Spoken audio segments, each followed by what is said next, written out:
নমস্কাৰ, আজি হৈছে ইংৰাজী 2024 চনৰ ডিচেম্বৰ মাহৰ 22 তাৰিখ দেওবাৰ। আহকচোন থৰতে আজিৰ দিনটোৰ বিষয়ে অলপ জানি লওঁ।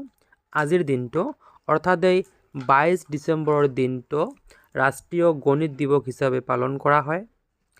আজিৰ দিনটো অৰ্থাৎ এই 22 ডিচেম্বৰৰ দিনটো ইণ্ডোনেছিয়াত মাতৃ দিৱস হিচাপে পালন কৰা হয়।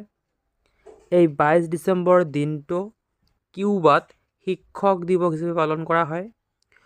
1924 চনৰ আজিৰ এই দিনটোতে অৰ্থাৎ এই 22 ডিচেম্বৰৰ দিনটোতে স্বাধীনতা সংগ্ৰামী কনকলতা বৰুৱাৰ জন্ম হৈছিল।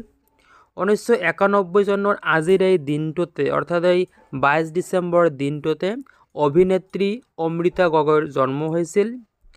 1887 চনৰ আজিৰ এই 22 ডিচেম্বৰৰ দিনটোতে গণিতজ্ঞ শ্ৰীনিবাস ৰামানুজনৰ জন্ম হৈছিলে। মনত ৰাখিব। আৰু চাওক, এখেত হৈছে